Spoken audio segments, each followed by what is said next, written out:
the address of your emergency? My mom's dead. There's blood everywhere. Это событие произошло 9 сентября в 2013 году. 34-летняя Николь жила со своим 17-летним сыном по имени Трей в городке Мелисса, штат Техас. Утром около 8 часов этого дня Трей вышел из дома, чтобы пойти в школу. Николь все еще была в постели, парень зашел попрощаться с мамой, и она сказала, что любит его.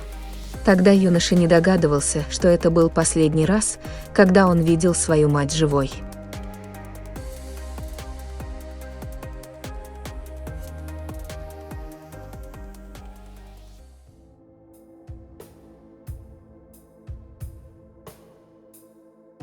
Трей вернулся домой из школы в 17 часов вечера.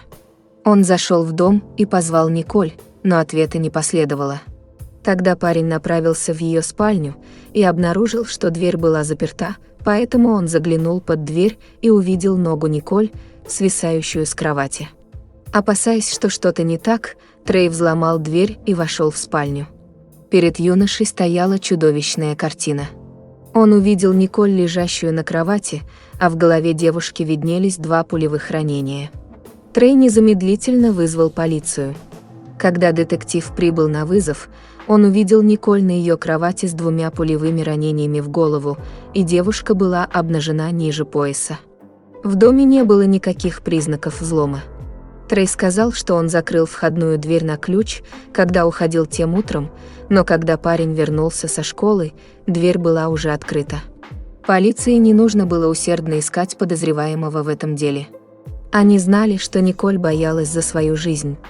Она боялась своего бывшего мужа Майкла Адамса.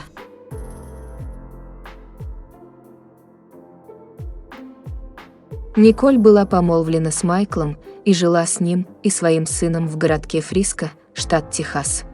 Но их супружеская жизнь закончилась достаточно при плохих обстоятельствах. Николь была настолько напугана, что ей пришлось переехать за 20 миль в Мелиссу и снять дом на имя своей подруги. Девушка также использовала новое имя для своих счетов за коммунальные услуги. Но все это не имело значения, поскольку Майкл все равно нашел ее. Когда Николь познакомилась с Майклом, она была веселой и жизнерадостной женщиной и поступила к тому моменту в школу медсестер. Жизнь с Майклом была совсем не такой, какой она себе ее представляла. По словам Трея, Майкл был одержим навязчивыми идеями. Майкл хотел, чтобы дом всегда был невероятно аккуратным и опрятным внутри и снаружи. Он был одержим не только домом. Майкл был безумно ревнив и одержим Николь и ее телом, настолько, что держал обнаженную фотографию девушки на своем ночном столике с 2 зажженными свечами рядом. Когда Николь подала на развод, Майкл не захотел смириться с этим фактом.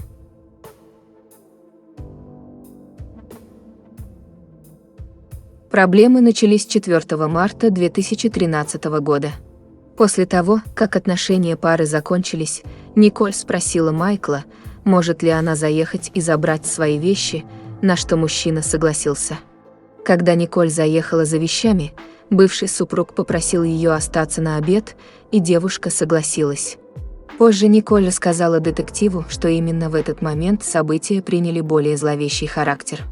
Николь сказала детективу, что, по ее мнению, Майкл подсыпал в ее еду психотропные вещества, так как после того, как девушка съела всего несколько кусочков той самой еды, она стала чувствовать усталость и головокружение. Затем она заявила, что Майкл подверг ее сексуальному насилию. В тот момент Николь была в сознании, но не могла защититься из-за воздействия запрещенных веществ.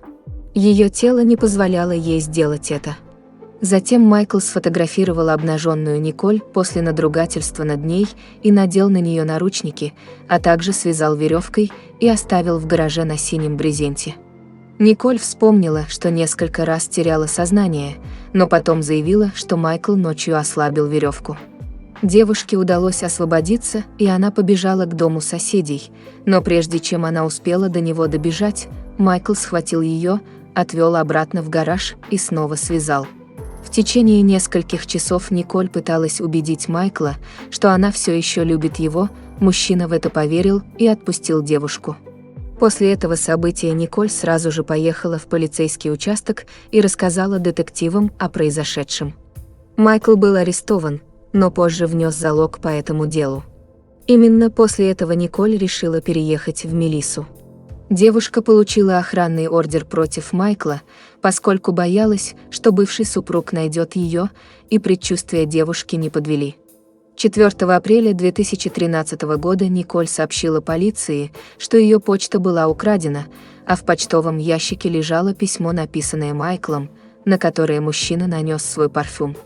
Несколько месяцев спустя, всего за пару недель до того, когда Николь была убита, Трей нашел синий брезент и пару наручников на крыльце их дома. В тот момент Николь подумала, что нет никакой надежды когда-либо сбежать и избавиться от Майкла. По словам Трея, его мама смирилась с тем фактом, что Майкл никогда не остановится, пока девушка не умрет. Майклу было предъявлено обвинение в сентябре 2013 года по обвинению в похищении и изнасиловании. Николь должна была свидетельствовать против него на суде, но 9 сентября Николь была убита.